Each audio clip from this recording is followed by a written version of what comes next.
Thank you very much for joining us today. This is the first in our series of training webinars from the Gardens Trust Capacity Building team, which is part funded by Historic England.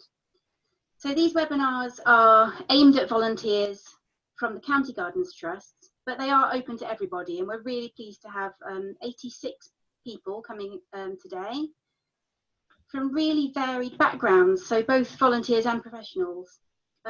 We'll be holding webinars like this at weekly or fortnightly intervals up till Christmas and beyond. So do keep an eye on our events page on the Gardens Trust website for more. So I'm Tamsin Macmillan. I'm Historic Landscape Project, well, one of the Historic Landscape Project officers. My colleague, Lyndon Groves, if she just unmutes herself and makes a noise, she can wave at you.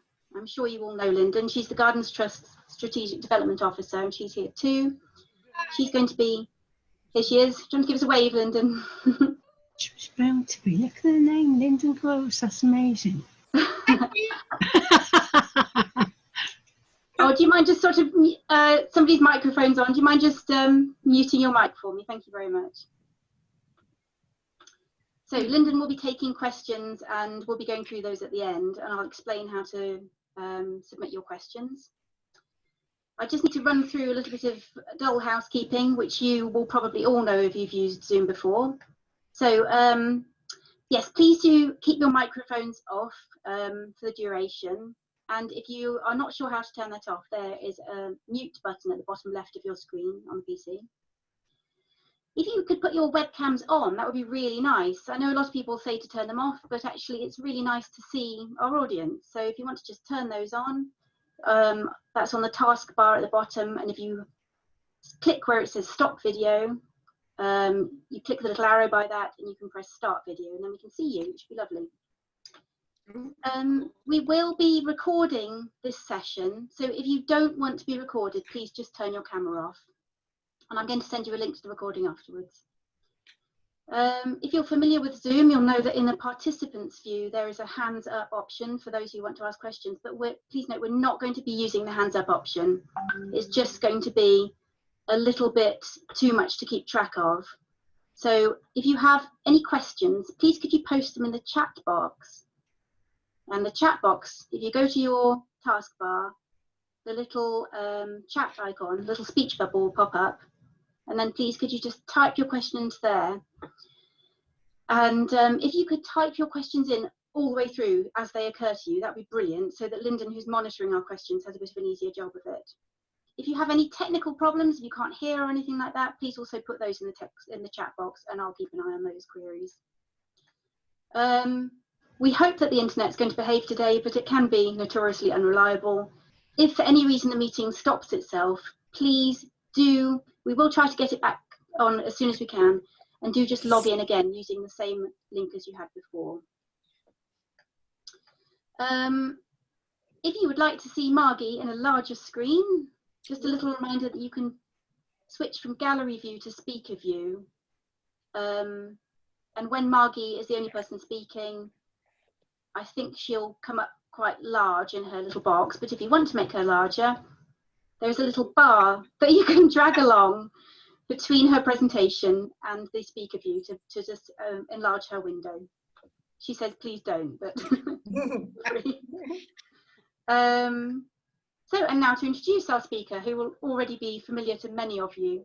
So Margie Hoffnung is the Gardens Trust Conservation Officer, and she works with volunteers in the County Gardens Trust to assess and respond to planning applications which may affect historic designed landscapes.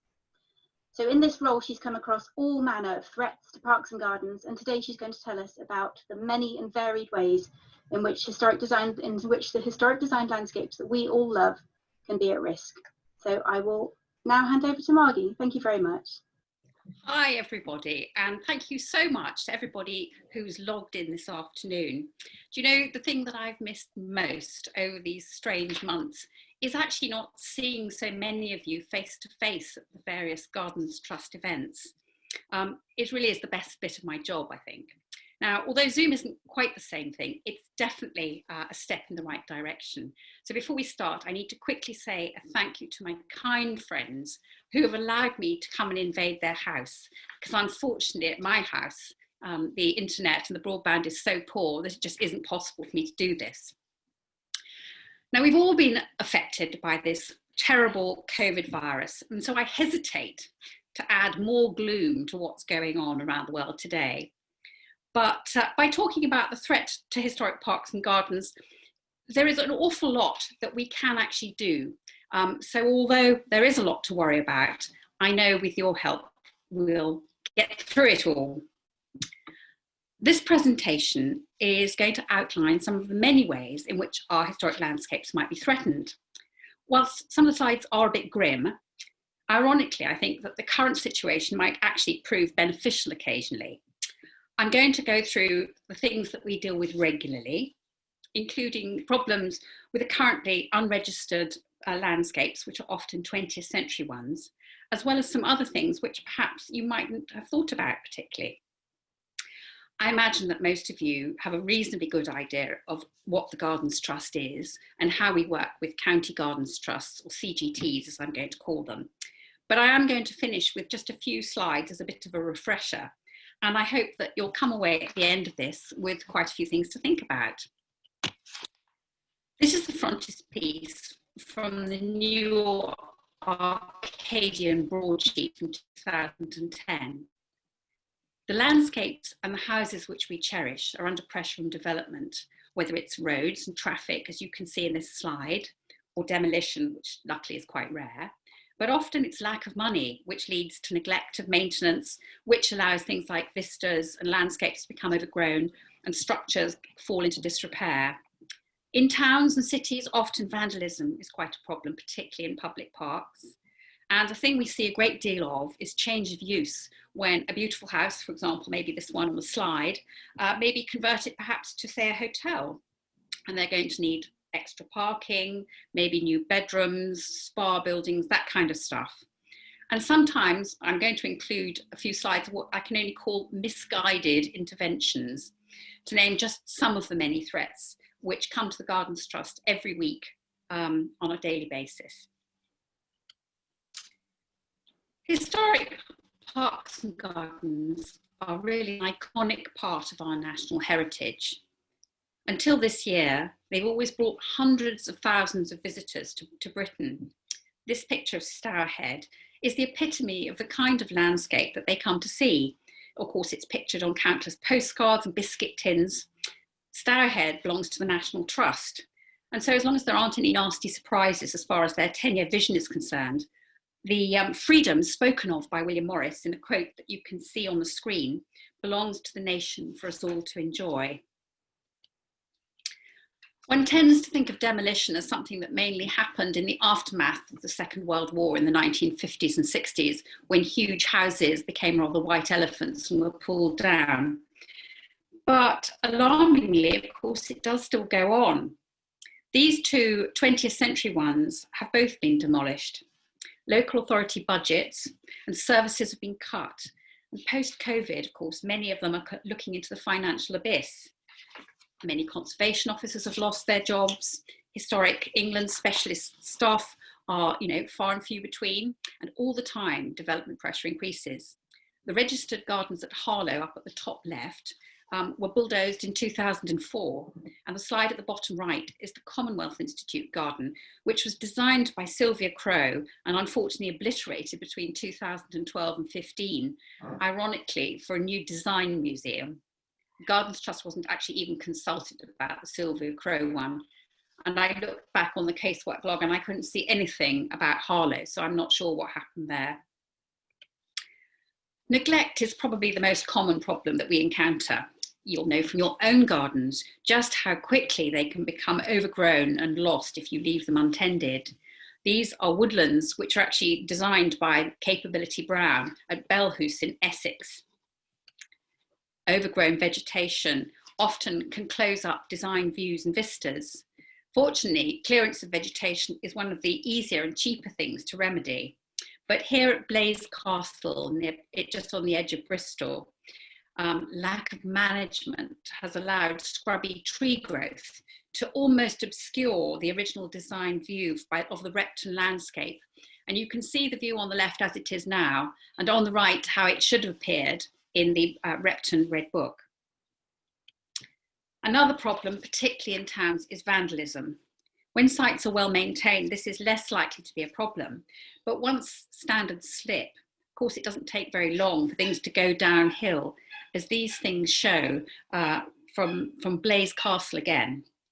Fire damaged this really charming grade 2-star rustic cottage, which was then subsequently restored in the 1990s by a Heritage Lottery grant. But unfortunately, shortly after restorations, vandals yet again damaged the building.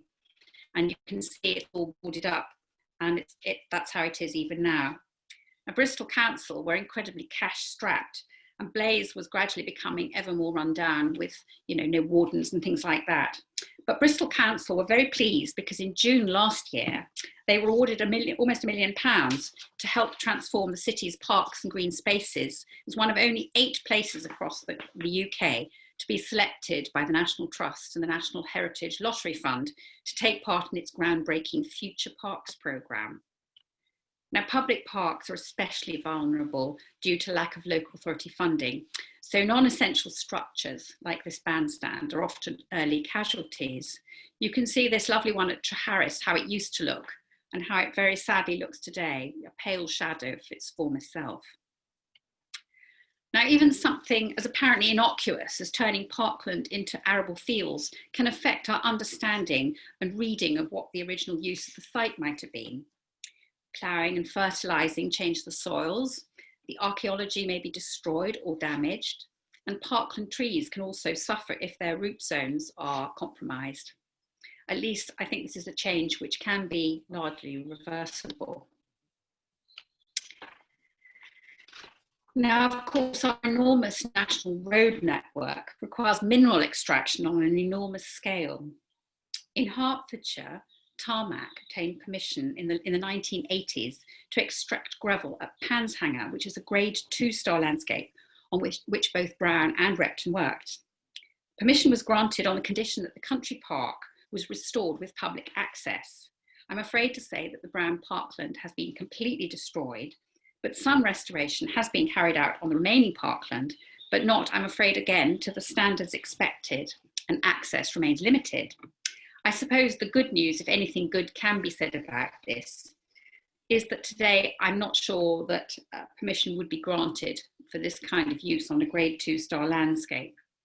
If you look at the photo on the bottom right, you can see Repton's Broadwater still recognisably intact. It's the left-hand bit of the long water body. And the much larger sort of fatter lagoon on the right is that one that's been made by Tarmac after they've extracted the gravel. What Tarmac wanted to do was to take away the very narrow strip of land which joins together those bits of waters. And if they'd been allowed to do that, that would completely have destroyed Repton's concept forever. So the Gardens Trust and Hertfordshire Gardens Trust and Historic England, we managed to actually defeat this with literally days to spare. They'd already taken away all the water voles and everything. So it was a jolly close run thing. Again, here at Panshanger, they've put up a particularly horrible fence which blocks the views across the lake looking west. It's a massively destructive scheme in one of a minority of outstanding registered landscapes. And I'm afraid as a result of Tarmac's poor management of the site, it's now on Historic England's at-risk register. Now, this I can only call misguided restoration. These are photos from an as yet undecided 2019 planning application, which affects a grade 1 registered park and garden and its grade 1 cascade. The pictures with the rather strange kind of pink steps are taken from their heritage statement. The late owner's family are going to undertake mitigation measures, although as yet the best way forward hasn't quite been decided. Unfortunately, you can't just take away the modern steps because they've destabilised the cliff. So they can't just take away the structure and replace it with something less intrusive. As you can see, the width of the steps and the dominance of this hard landscape materials within a woodland setting introduces a very formal and urban quality, which is completely alien to its surroundings. The new structures, as you can see from the left, this is before they put it in, you can see that it would be incredibly visible within the woodland views. And those very kind of huge and bold stone balustrading and the lamps and things are very inappropriate. And if you stand at the bottom of the steps, you can no longer see up to the temple at the top. Now, another very sensitive case that we're in the middle of at the moment is the proposed United Kingdom Holocaust Memorial, which is to be next door to the Houses of Parliament within the Grade 2 Victoria Tower Gardens. Now, whilst the Gardens Trust wholeheartedly endorses the principles behind this monument, we just can't feel that this is the right place for it. There are numerous listed memorials already in the garden, including something which I hope you can sort of see. If you look at Big Ben, and then at the end of the fins to the right, you might just make out a sort of pointy structure. That is the Grade 2 Star Buxton Memorial, which commemorates the 1807 Abolition of Slavery Act. And it's positioned very precisely on an axis going off across the screen towards the Church of St. John Smith Square, which very much reinforces the religious message of humanity. Now, if this Holocaust Memorial is permitted, all sense of an uncluttered, calm expanse of public open space in the centre of the city, with long views in several directions, will be completely interrupted by this enormous monument with its visually dominant fins, lots of pedestrians, pathways, and so forth, all competing with the solid dignity of the Houses of Parliament and the Victoria Tower in the background. Now, Westminster Council rejected the planning application, and at the moment, the London Parks and Gardens Trust are representing us, the Gardens Trust, at the ongoing public inquiry. We're very grateful to London Parks and Gardens Trust's patron, Hal Mogridge, and the director, Helen Munger, who've been working tirelessly to put together the vast amount of documentation required at all stages of this progress. The inquiry began about 10 days ago and isn't yet concluded. Now, the materials from quarrying, like a panspanger, are often used for road building, and this is the most serious current scheme we're fighting, which drastically affects the Grade 1 listed landscape at Painshill in Surrey. It's particularly upsetting because over the past 30 years or so, the landscape and the listed structures within Painshill have been meticulously restored. I think about £35 million has been spent here, and the result is really amazing, and it's won masses of restoration awards. You'll see the map on the left, and the red line represents the original line that they want to put the road. Since this was drawn, the situation is slightly better, but you can see that already the road is very close. If you look at the bottom right slide, you can see that that huge A3 is incredibly close. And the plans were to put the new road about 15 metres away from the Gothic Tower.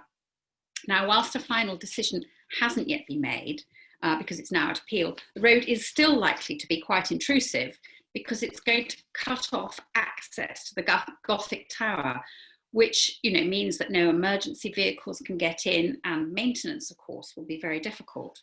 So this is the kind of problem we're dealing with. Just to show you how amazing Painshill is, we need a little bit of respite from the gloom. So if you look at the slide there, the grotto, the roof had fallen in, and now look at these amazing stalactites and all the crystals. I mean, it's simply like the Taj Mahal of grottos, and the Gothic temple is restored, and the lake had been completely silted up, the bridge had fallen down. So we're really talking the most magnificent restoration effort here. Now, the need for new house building is one of the most frequent threats to historic design landscapes. This is the master plan for a massive new housing development at Grade 1 Bramshill in Hampshire, with its exceptional, probably unique survival of the early 17th century water garden with a high status mansion, which looks out onto a still legible 17th and 18th century open parkland. And as you can see, it's traversed by formal avenues and walks.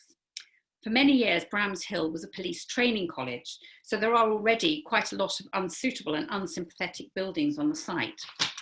Now, the proposal was recently rejected at appeal, but as of all these things, I'm afraid I'm never convinced that it's completely gone away.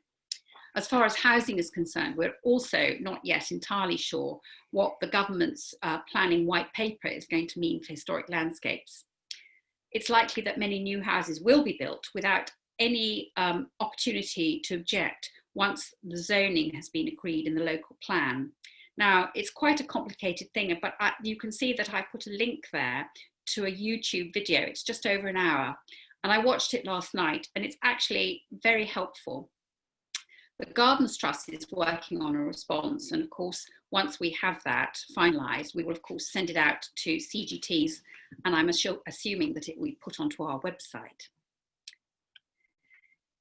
Now, legislation which is put in place can sometimes have unexpected consequences.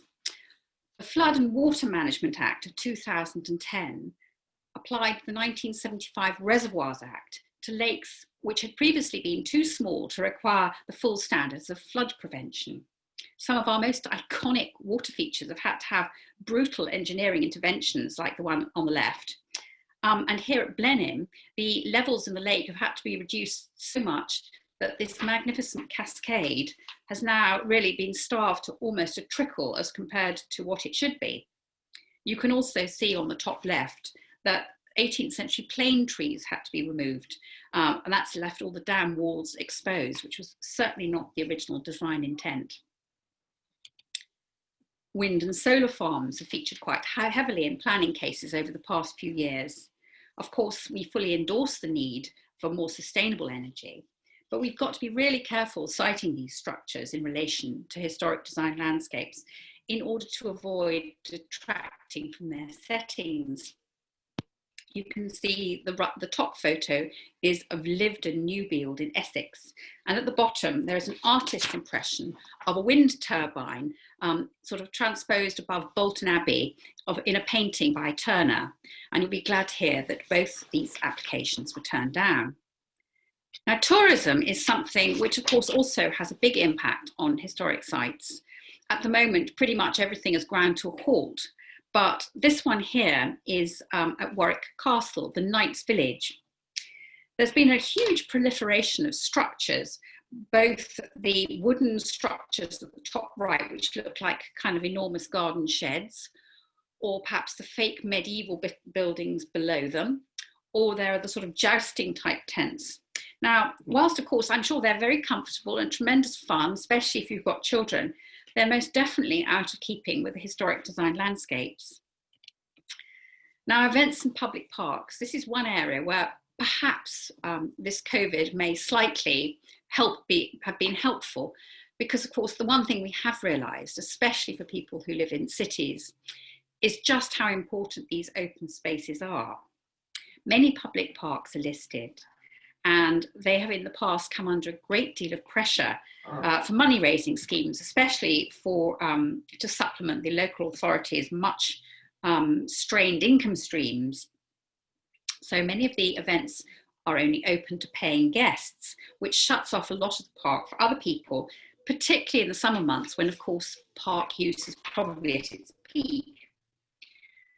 The image on the right shows barriers in Brockwell Park in South London, which is one of 18 events held during the summer. And you can see they're pretty massive. No one's going to get over that lot.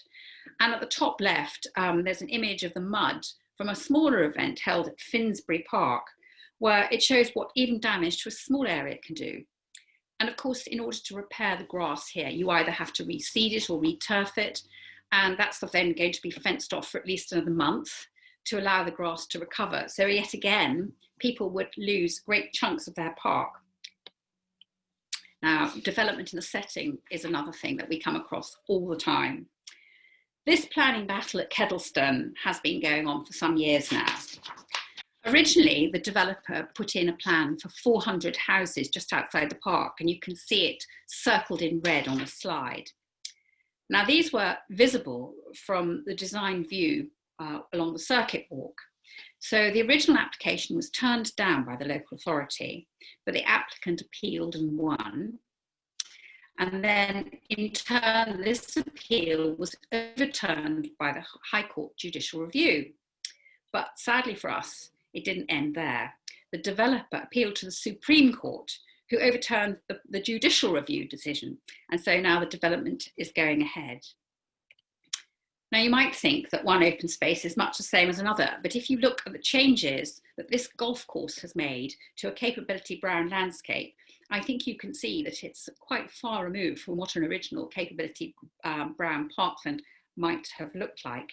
And this is also a report prepared by the Gardens Trust, which I'm going to touch on later. Now, the bane of our life is, of course, non-consultation. It happens every week, almost without fail. And this is a particularly egregious example. This is Newark Park in Gloucestershire. And it's a Grade 1 house which sits very high on an escarpment, and it looks down, as you can, I hope can see from the sort of plan at the bottom, down over a lake. And there's this delightful little Gothic summer house, which I've got a photograph of. And the view out from the Gothic summer house and from the house is over secret combes and valleys. And it's a very special and quiet place. Now, a few years ago, I was contacted by the National Trust, who said, we'd like to put a playground at Newark. And the brochure they sent me didn't say at all where the playground might go. But what it did say, that we suggest focusing on creating a wow factor play element to draw interest to the development, which is not really what you want in a nice secretive combe. So when I went to see where it was, I don't know if you could, I haven't got a pointer, but if you stand with your back to this dear little Gothic summer house and you look straight out, as you can see from that door, the playground is in front of the trees straight ahead of you. So it's on the kind of plan, it's just where the sort of darker grass starts on the left-hand side of that plan. So I said to them that actually I wasn't able to support this because it was a direct sight line from the folly, and the area by the summer house and the lake is a particularly sensitive part of the designed landscape.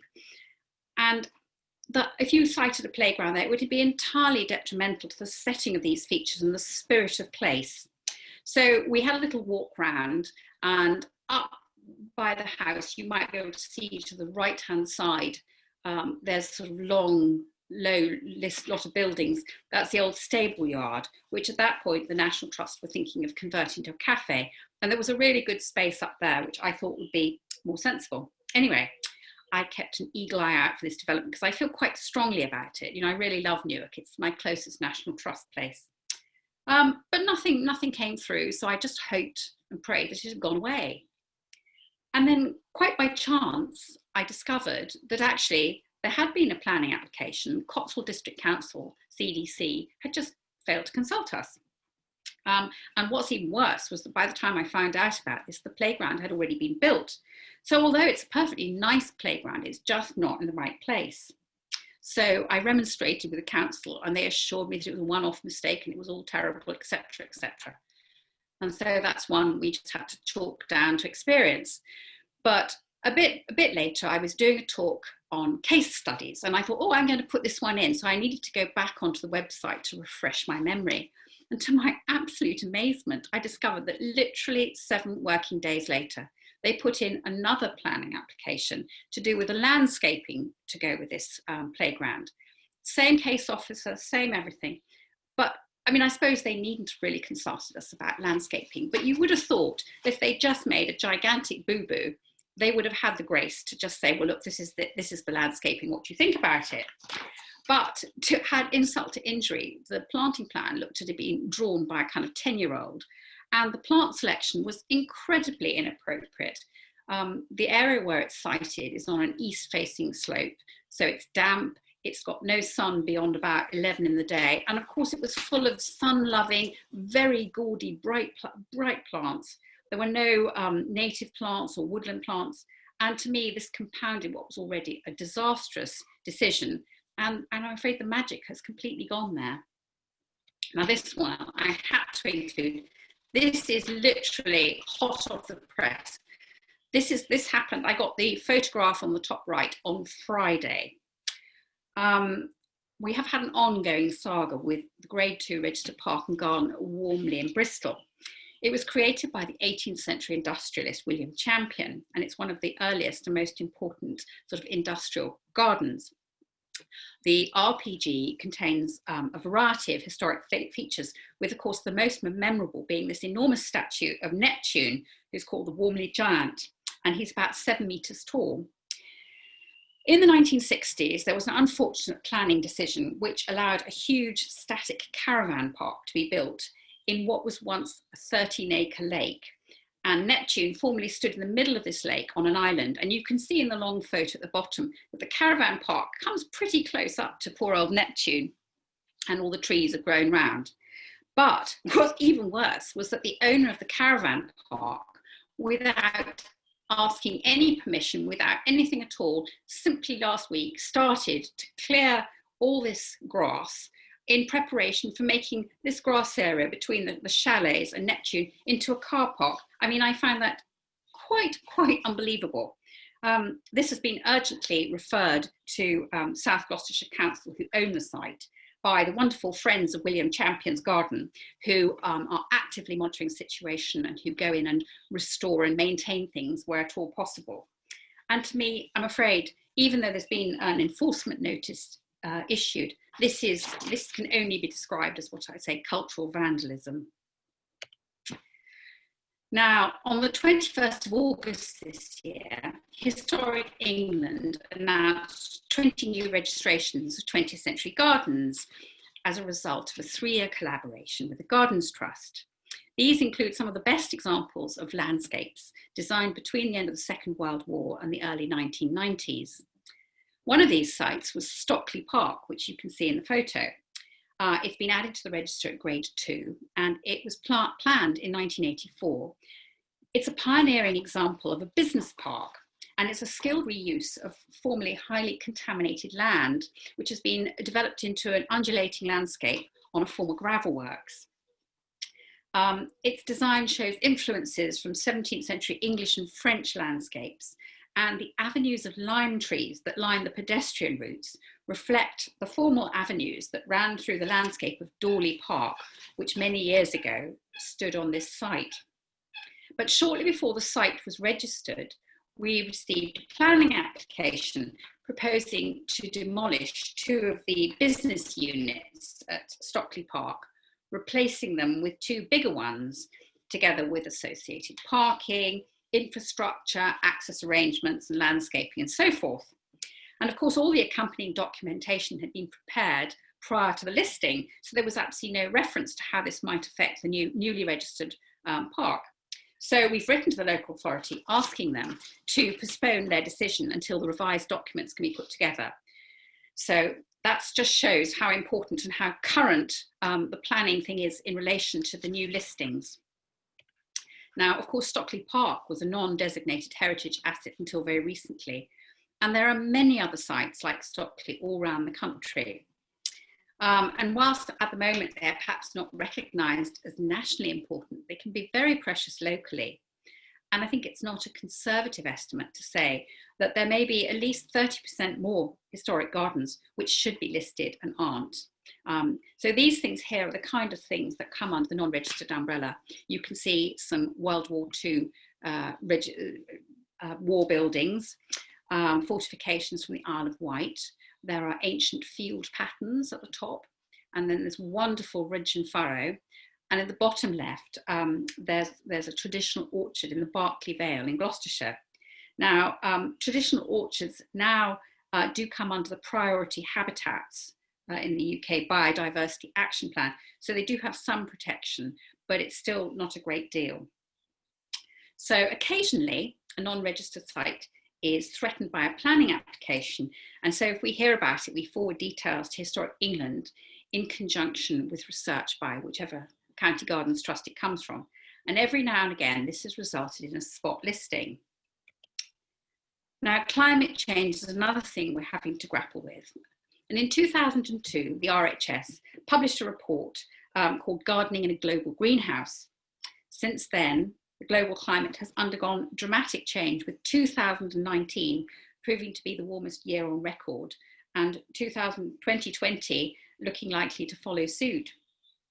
Now, confidence in global climate models have now increased, and we know that extreme weather events are the most likely conditions that we're going to have here in the UK.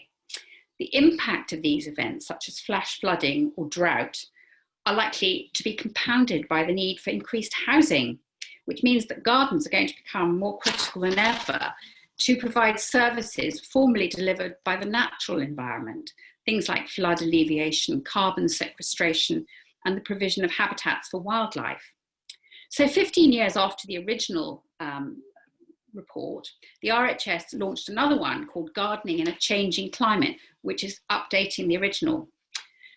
This new report has been written in collaboration with researchers from the universities of Sheffield and Reading, and it presents the results of an extensive survey of amateur gardeners as well as interviews with industry professionals. It highlights the importance of gardens in terms of their interaction with the natural environment, and it provides recommendations for us how to adapt to climate change through plant choice and careful design. Here you can see an example of this extreme weather that we mentioned. Westbury Court Garden in Gloucestershire is a Grade 2 garden, and it's the last surviving example of a 17th century Dutch garden in the United Kingdom. It was created in the late 1600s, and it's devised around a series of canals and water features bordered by formal hedging. It suffers regularly from flooding. These floods washed away paths, and the bridges in the gardens need to be strengthened. And the Severn, the water from there is quite salty. So it's also damaged some of the formal hedging. And the National Trust is looking at a range of options to try to divert water from the site. It's bought some adjoining farmland, and it's looking into creating a mini floodplain. Now, of course, we're also seeing more and more disease. These pose a serious threat to some of our common garden plants and tree species. It's largely attributed to a rise in the volume of imported plants, along with their pests and diseases, who are now thriving in the warmer climate here in Britain. So oak, ash, horse chestnut, box, and many other plants and trees are increasingly at risk from both fungal and bacterial disease, as well as insect parasites. This one here is box disease, Syndra-Cladium buxicola, and there are two different types, one of which, they differ in their sensitivity to fungicide. So that the disease can wipe out important designed elements, such as avenues or clumps of trees, topiary and hedging. So I hope very much this hasn't made you too depressed. So before I go on to remind you just how we can all help and the structures that we've got in place, just to get you in a positive frame of mind, we all know how much gardening helps our physical and mental well-being. I thought I'd put in this very nice picture of a bunch of flowers from my garden.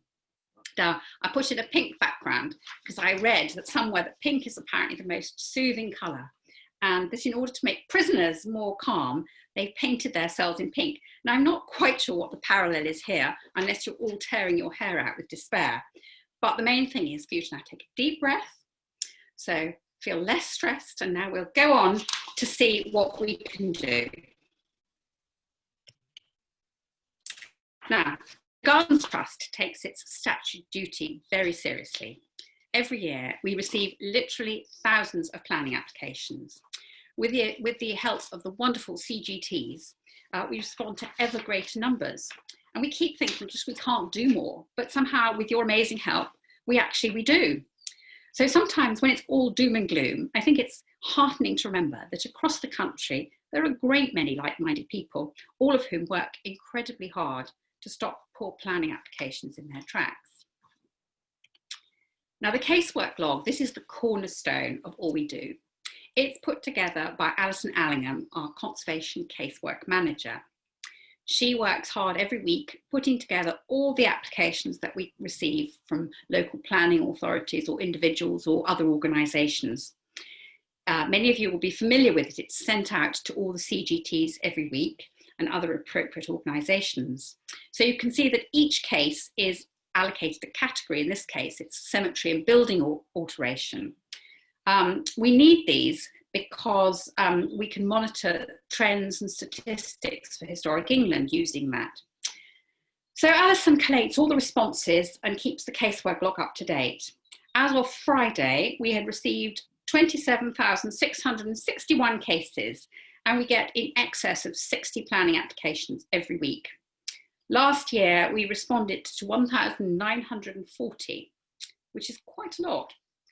And increasingly, the log is being asked to supply more statistics than it was ever designed to do. Although it was updated a few years ago to keep it technologically up to date, it's increasingly looking likely that we may actually have to invest more into this resource in order to fulfill the many different requests we now receive for information. Just last week, the London Parks and Gardens Trust asked for a whole lot of data, which they need in order to apply for some funding. As things stand, in order to extract this information, many woman hours rather than man hours are needed, way beyond the capacity of poor old Alison, who only has 2 days a week to enter all the information on the log and keep it up to date. Of course, she does all the no comments, but what we just don't have time to do is to look up the results of all planning applications. So, it is a brilliant resource, but we just need it to get all those results in. Now, my job, I'm the conservation officer, and Alison forwards immediately any applications which look likely to be troublesome, and she actually sends them also to the relevant County Gardens Trust. Now, some CGTs have sufficient capacity and expertise to respond themselves, which is fantastic. Others maybe have less personnel. And so, but for me, the wonderful thing is that I'm able to tap into their local knowledge. So I will look at the application, I will get a feel for it. I'll probably email or ring them up and say, I've had a look at this, what do you think? Have I missed anything? And so between us, we're able to use their local perspective and put together a joint response. Now, I can very rarely visit the sites in person because I only have 3 days a week to cover the whole country. So I do rely enormously on the wonderful local knowledge of the CGTs. Sometimes, if I need additional expertise, I'm able to call on members of the Conservation Committee or other experts who perhaps live a bit closer to whatever the site is. Now, I also work a day a week for the HLP, which is invaluable as the way that I've got to know most of you. So, and in COVID-free times, I was able to use those days to come and go to meetups around the country. But of course, today I've got the pleasure of Zooming you instead. Now, what are CGTs? Well, there are 36 of them. There's one for each county. And they are all members of the Gardens Trust, which also has individual members. We also have close links with the Welsh Historic Gardens Trust and Scotland's Garden and Landscape Heritage. Now, all CGTs are very individual. They have a wide range of activities, but each of them is individually structured and governed, and they pursue their own particular interests. They're autonomous charitable organisations, and their membership varies from 45 to well over 400. So they have amazing research and recording groups, conservation groups. Many of them get involved in education and working with schools. And in normal years, of course, they're famed for their brilliant events, their talks, their garden visits, and of course, their spectacular teas. CGTs and their research work are also at the forefront of conservation work to ensure an understanding of the significance of sites. Their work is written up concisely, consistently, and very professionally. Many of them make sure that their work joins up with the planning system by entering it on local lists, the Historic Environment Record, and Parks and Gardens UK. Now, the work that they do includes research days in the archives and actually going to the sites, walking around them, doing a site survey, and recording what actually survives in the landscape. They're also busy, if they can, researching non-designated landscapes, which would otherwise go unrecognised. And if they've got them on the HER, there is at least some degree of protection. Now, the research value was borne out spectacularly a few years ago in Yorkshire, when a Yorkshire member who had researched Parlington put it forward for urgent registration due to a planning application for 5,000 houses and associated roads within its park. Now, the site was spot registered in 2017, and very unusually, we'd never come across this before, the developer challenged it. They even asked what the qualifications were of the Historic England people who'd made the designation. So they wanted to have the designation revisited. So this was done by an independent body. But we were delighted that actually they amended it and added bits. So as a result of that, the proposed development of houses was deleted from the Leeds site allocation plan. And the research was directly responsible for saving this historic design landscape from development. Now, during lockdown and in this summer of COVID, public parks have been recognised for their immense contribution towards health and mental well-being, especially for those who live in towns and cities. Public parks are under increasing threat. Historic lottery grants specifically for parks have now stopped. And in 2016, the Gardens Trust was invited to take part in a government select committee looking at the challenges facing the park sector, which included things like the huge reductions in funding and the impacts these had, the competing demands and tensions between park users, and the physical and mental well-being of the people that went to the parks. And as a result of this, we produced this booklet called Uncertain Prospects, which you can see, I think, on our website. We have initiated or worked with other groups on several other national campaigns, including Vulnerability Brown, the one that you saw the slide of earlier. And more recently, we worked in association with Historic England on modern landscapes, called Compiling the Record of Mid to Late 20th Century Landscapes, which resulted in the 20 new 20th century landscapes being added to the register, which is what I showed you as far as Stockley was concerned. Now, the Gardens Trust has also produced a planning leaflet, which is really for local authorities. We first printed it in 2016, and it was updated 3 years later in light of the revisions to the NPPF. And you can have it either as a PDF or you can get a hard copy. Now, when we were doing it, a lot of thought went into how much detail should be put into this.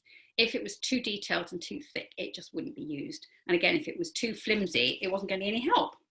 But the leaflet, as it now stands, sets out the context of the protection of historic parks and gardens and the Gardens Trust statutory consultation requirements.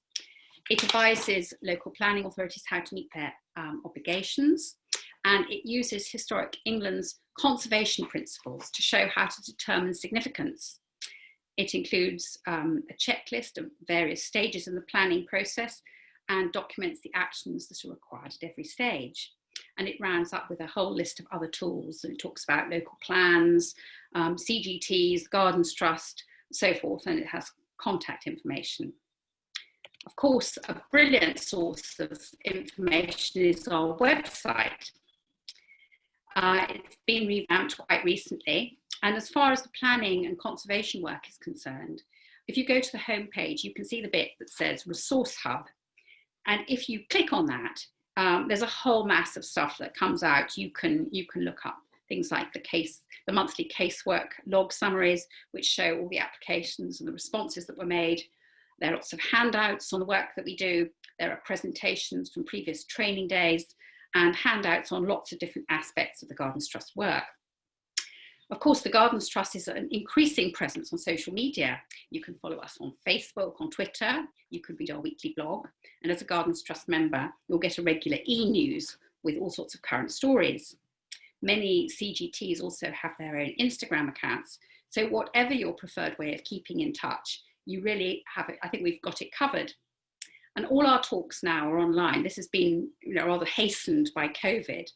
And I think it's borne out. Tamsin said there were 86 people logged into this. Well, previously, if we went to do a meetup around the country, 25 was considered quite a good turnout. So this is clearly the way forward. Now, the battle to save our historic landscapes goes on, and it's never over. It requires constant vigilance and an army of volunteers. And I'd like to leave you with this quote from William Morris, that every man who has a cause at heart must act as if it depended on him. So thank you very much for listening. Thank you very much, Margie. I'm sure that has given you all quite a lot to think about and has hopefully inspired you to think about some of the ways that you might be able to help to counter some of these very varied threats. So I'm going to hand over to Lyndon, who has been fielding your questions now. Thank you. Hi, thanks Margie, thanks everybody. There's some interesting discussion there about the Holocaust memorials spiked people's interest. Margie, Terry Kelly is asking, where is it proposed to re-site the Holocaust memorial? So I wonder whether you've got any thoughts on better location. No, I'm afraid, I think the Imperial War Museum site was mentioned, but for some reason the Imperial War Museum is not keen on that happening. I think they already have their own Holocaust section. But it was very much, this was the chosen site, and we weren't really given much choice about anything else. So that's how it stands. I mean, I think if they really want to know the ins and outs, the best person to get in touch with is Helen Munger at the London Parks and Gardens Trust, who has been quite extraordinary and has taken this on almost as a personal battle. And I think it's pretty much taken over her life. So we're incredibly grateful to her. Great. Now there's a question here from Nigel Neal. I'm involved in a case where the local authority have refused an application which was supported by the CGT. How should we respond? Well, I guess if it's decided, isn't it? I mean, I don't know which one you're talking about. If you want to email me, you know, I'm happy to take a look at it. But it's hard to really comment without noting the individual circumstance. But I mean, very often, I'm afraid, the local authorities pay no attention to what we say. So, you know, it goes both ways. Sometimes terrible things get through, and sometimes things which we think are fine are not supported. It's just, that's how it is. We've given it our best shot. And let me just, Imogen, who works for the National Trust, has posted, at the National Trust, we have recently updated our heritage values to update how we take account of value to people rather than the 2008 Historic England communal value. With the Historic England Advice Note 12, does the new Gardens Trust document on planning take into account any revised heritage values or methodology for significance assessment when making decisions on developments impacting registered parks and gardens? No, we used Historic England's criteria. That's what it was based on. So that's what our planning leaflet is based on. If anyone's interested in learning more about significance, we have a training package on our resource hub and a session coming up on that. Put sunglasses on. Okay, so I think we're out of time for questions now, guys. If anyone thinks of something in the next few minutes, then maybe if you email them through to inquiries@thegardenstrust.org, and they will filter their way through to Margie. Yeah, I'll look forward to it. Thank you very much.